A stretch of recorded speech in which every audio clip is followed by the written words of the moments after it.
द्वारका का एड्रेस है, द्वारका के इलाके में, जो इसमें विस्तार से हमने दिया है, आप पढ़ सकती हैं। उस एड्रेस पर और बहुत सारी कंपनियां रजिस्टर्ड हैं, जिससे जाहिर है कि एक संदिग्ध लेन देन का मसला है। जो कहा जाता है बिहार में दी के टैक्स की वसूली अभी गोपनीय तरीके से हो रहा था, पीठ पीछे हो रहा था, अब तो बिहार सरकार के खजाने में सीधे सीधे खुल्लम खुल्ला सेंध लगा रहे हैं लोग। कोई भी किसी को काम अलॉट करने के लिए स्पष्ट नियम है कि 15 लाख से रुपए से ज़्यादा कोई भी कार्य का आवंटन ग्लोबल टेंडर के जरिए किया जाता है, जिसमें उसकी पहली प्राथमिकता होती है कि उसके पास कार्य अनुभव है कि नहीं, एक्सपीरियंस है कि नहीं, और दूसरा होता है निविदा में जो सबसे न्यूनतम बोली लगाएगा उसी को काम दिया जाएगा। इस पूरे मामले में आप जांच करेंगे तो न पूरी किसी भी प्रक्रिया का पालन नहीं किया जा रहा है। सबसे महत्वपूर्ण खबर यह है कि बजट बनाने के पूरे दौरान बिहार सरकार जब बजट बना रही थी वित्त सचिव के नेतृत्व में, आनंद किशोर के नेतृत्व में, उन बैठकों में बिना अधिकृत यह ईशा वर्मा लगातार बैठकों में 3 महीने से वित्त विभाग और विभिन्न मंत्रालयों में वो काम कर रही थी, जो उनके पास कोई भी प्राधिकार नहीं था। एक निजी व्यक्ति सरकार के गोपनीय दस्तावेज तक पहुंच, जो साबित पहुंच थी, यह अपने आप में चौंकाने वाला विषय था।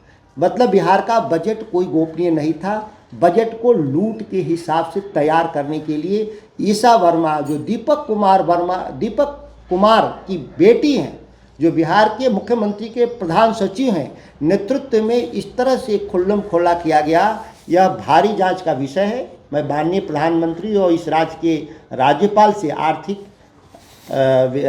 जांच इकाई से जांच करने का अनुरोध करते हैं। इतना ही नहीं, जांच होने तक दोनों को पदमुक्त करें, नहीं इससे जाहिर होगा कि नीतीश कुमार के नेतृत्व में यह काम, भ्रष्टाचार का काम, अनियमितता का काम किया जा रहा है। अगर दीपक कुमार पर और आनंद किशोर पर अगर कोई कार्रवाई नहीं की जाती है, इससे जाहिर है कि नीतीश कुमार की संलिप्तता मानी जाएगी। नहीं अपने को ईमानदार साबित करना चाहते हैं, तत्काल प्रभाव से दोनों को मुक्त करने का काम करेंगे। महत्वपूर्ण विषय ये है कि यह सारा कुछ जो घटना हुआ है बिहार में, यह सरकार के मंत्रालय में, सचिवालय में एक अवैध तरीके से घुसपैठिया के तौर पे ईशा वर्मा का प्रवेश कराया जाता है। आने वाले समय में जो मेरी जानकारी है कि अप्रैल के महीने के शुरुआती दिनों में एक बोधि प्राइवेट लिमिटेड को ग्रीन एनर्जी के नाम पर सरकार के विभिन्न विभागों, इस 25 करोड़ के अलावा सरकार के दूसरे विभागों से भी पैसे देने का दबाव बनाने के लिए, और निजी कंपनियों से भी जो बिहार में काम करते हैं उनको दबाव बनाने के लिए, यह 25 करोड़ के अलावा भी सैकड़ों करोड़ फंड उगाही करने का पूरा प्लान तैयार बिहार की सरकार ने कर रखा है वित्त सचिव के नेतृत्व में, जो अप्रैल में निश्चित तौर पर इस तरह की बैठक होने का तैयारी कर रखा था। हो सकता है कि आज के प्रेस कॉन्फ्रेंस के बाद वो उसको रद्द करने का कार्यक्रम शायद शुरू कर दे लोग। अगर ये करते हैं लोग इसके बावजूद भी,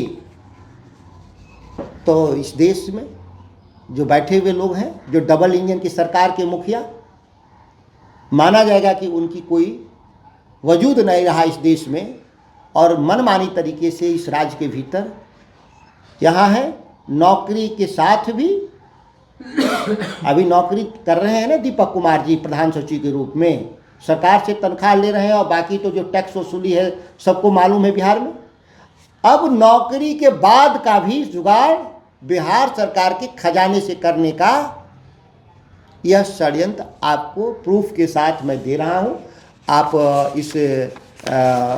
और इसके बाद में माननीय प्रधानमंत्री जी को भी पत्र में लिखा है जांच के लिए, और जो हमारे जो साथ जो इसके दस्तावेज हैं, जो आपको लिंक्डइन के जो ये हैं आप देखेंगे, ये दो पेज, इधर सम्राट जी बजट पेश कर रहे थे और 2 पेज बाकायदा 2 मिनट के भीतर लिंक्डइन पर साझा कर दिया जाता है।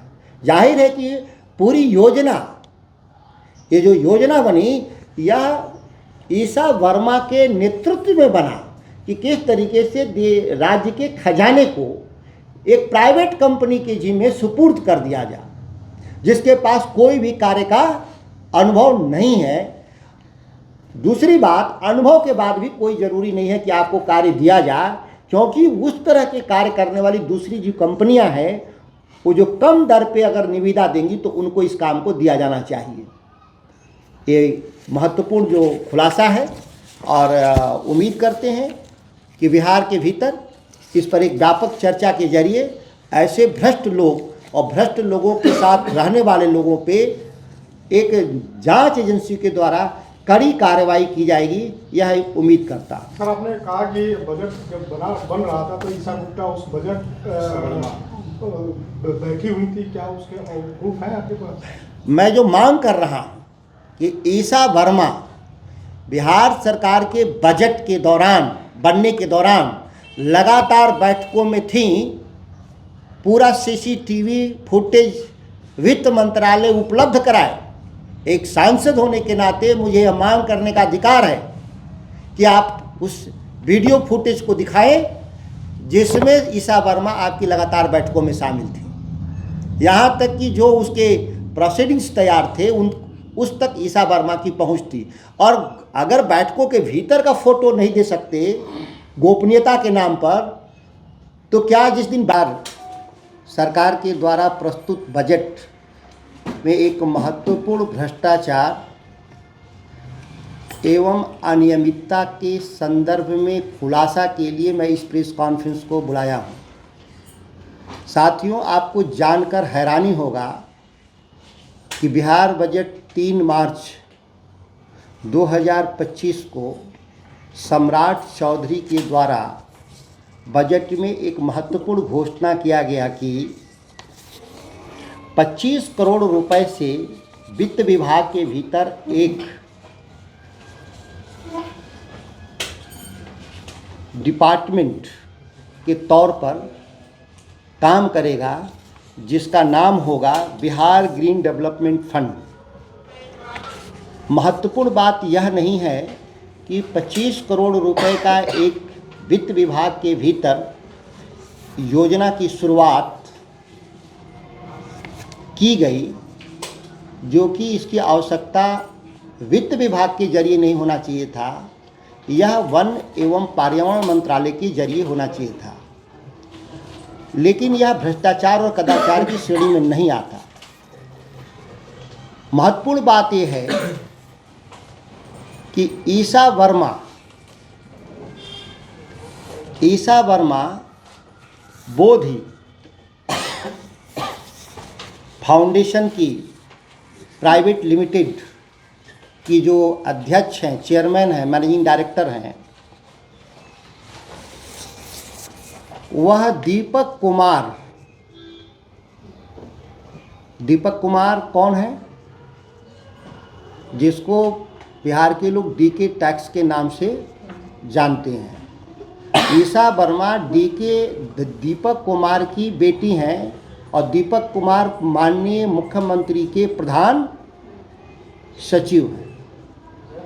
उनकी कंपनी को फ़ायदा पहुंचाने के लिए 25 करोड़ का ग्रीन फंड वित्त विभाग के द्वारा बजट में घोषणा किया जाता है। यह लिंक इससे साबित होता है कि बजट का भाषण अभी चल ही रहा था, उसी समय बोधि प्राइवेट लिमिटेड के लिंक्डइन प्रोफाइल पर एक विस्तृत लेख ईसा वर्मा के द्वारा छापा जाता है, डिस्प्ले किया जाता है। आश्चर्यजनक है कि बजट एक गोपनीय दस्तावेज है, जिसकी जानकारी मीडिया में भी बैठे हुए लोगों को तब दी जाती है जब बजट पेश कर दिया जाता है। देश के सबसे त्वरित एजेंसियों के द्वारा भी बजट से संबंधित खबरों को छापने के लिए जो दस्तावेज की जो उपलब्धता होती है वो घंटों बाद निकल कर सामने आता है, और रिपोर्ट फाइल करने में भी उनको कम से कम 1 से 2 घंटा लगता है। लेकिन आप लिंक्डइन प्रोफाइल, जिसको मैं आपकी प्रति देने जा रहा हूँ, आप देख लें कि बजट इधर पेश हो रहा है और लिंक्डइन प्रोफाइल के जरिए बोधि प्राइवेट लिमिटेड इसके बारे में विस्तृत एक लेख लिखता है ईशा वर्मा के द्वारा। ईशा वर्मा कौन है? दीपक कुमार प्रधान सचिव मुख्यमंत्री की बेटी हैं, जिनको फ़ायदा पहुंचाने के लिए 25 करोड़ की एक योजना वित्त विभाग के जरिए ग्रीन एनर्जी के नाम पे शुरू किया जाता है, जो एक लूट का सबसे बड़ा सबूत है। इसकी स्थापना भी आश्चर्यजनक है। इस कंपनी के पास कोई भी कार्य का अनुभव नहीं है। इस तरह के मामले में इसकी स्थापना की जाती है 17 दिसंबर 2024 को, मतलब आज से 2.5 महीना पहले इस कंपनी को रजिस्टर्ड किया जाता है।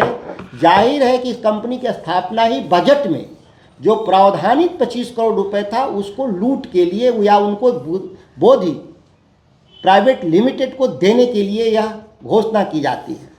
महत्वपूर्ण बात यह है कि इस कंपनी का